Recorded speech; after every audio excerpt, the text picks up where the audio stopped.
Finn, Test match week here in Brisbane has finally arrived. You've got 3 of 5 pre-matches as the Lions group. How's the body? How's the form? Everything gone to plan for you? Yeah, I think everyone's gone well. We got through with 5 wins, which is always nice, but a lot to work on. I think we got better week on week. It's tough when you've not got many training sessions. You just have game after game. So as for me, I didn't mind it, but I think it's tough going, and you have to learn quickly when you're in the game. But overall, we're pretty pleased with how it went. Nat, it's such an interesting challenge for teams that pretty much hate each other, but have to hate each other historically, and you come together as a group for this amazing thing that's the British and Irish Lions. Tell us about this 2025 group. What's different? What guys from other countries are you a bit tighter with than you thought you weren't? I think for us this year there's a lot of Scotch boys in it, so it's good to have that cohesion in the boys that you know that you kind of probably hang around with a little bit more. But like I say, because it's been such an open tour, travel around so much, playing in different teams and different roommates. Like last time we didn't have any roommates, which sounds like a small thing, but you get to know the boys a lot better when you spend a few hours with them at night. Once everyone's kind of in bed, you can sort of chat away and get to know them a lot better. So that's been really good. And like I say, the changing of the teams and training sessions has kind of made us probably a lot more cohesive together. So yeah, I think there's a lot of boys that you play against. You have a perception of what you think they're going to be like, and then when you come in together, you then have to kind of forget about anything that's gone on in the past and make sure you're in it as a squad member to try and win the series. And in terms of the play itself, it's an oversimplification, of course, but a little bit of an island model in attack, it seems. With you steering the ship at 10, it looks like you've taken it to it like a duck to water. It looks like you've got so many great options. Has it been quite comfortable, or is it a real learning process? I think it's been comfortable, but there's a lot of learning at the same time. It's not been attack's kind of attack, there's not too much that changes. Maybe the odd player here or there might have a different role, but overall it's pretty similar.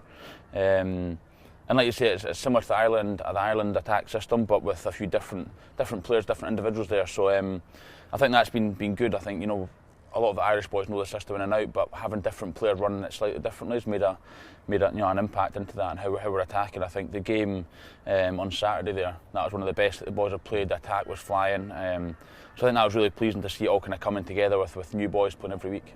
And the Lions, of course, the cream of the crop. Does the raised quality across the board, does that bring more out of you in your role as a 10? Or you just feel like you just have to do your role? And because they're so good around you, they'll do theirs? Yeah, I think there's a bit of both there. I think as a 10, you know that everyone's going to be where they're meant to be, and you just have to call the calls and kind of throw the passes or the kicks, whatever it is.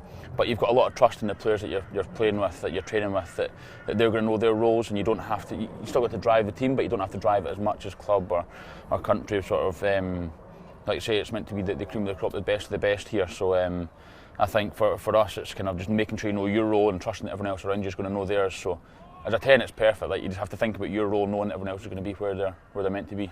As a game leader, of course, your role and your relationship with the head coach is so important. How's that combination been working with Andy as the boss? It's been good. I didn't really know Andy before. I've played against his teams and I toured with Owen before, obviously, so I know him. But I didn't really know Andy, but I've got on well with him this tour. I think when he's on, and then when he's off and you're outside the training and off the pitch, he's dead relaxed. He's having a laugh, having a joke, and you can switch off around him if that makes sense. But then when you're in meetings and you're on the pitch, he's going to be hard and demanding standards. So I think it's for a coach, it's a good way to be, that when you're on, you're really on, and the boys buy into that. And then when you're off, it means you can switch off as a group and get your downtime, which is nice. One thing about Southern Hemisphere fans and Wallabies fans in particular like to appreciate the game played perhaps the way we think it is, attacking mindset with width. Lots of fans love the way you play. Have you felt that appreciation going around the tour of Australia so far? Yeah, I'd say a little bit. I think not just for me, I think with the players that we've got here in attack, if you look at the centres, we can pick from the scrum halves to back three. We've got attacking threats all over. So I think that helps and gives us a bit more encouragement to actually throw it around a little bit. But then again, the system helps as well. Having that system and the trust from the coaches to allow us to go out there and throw it and kind of just be ourselves when we're out there, not having to overthink stuff and feeling pressure from the coaches. We can go out there and express ourselves. So I think, yeah, like Super Rugby, like throwing it around a little bit, which I'd like to think we've done a good bit of as well. Yeah. But I think when it's coming into the next few weeks, the defence is going to be something that will win you the series. So.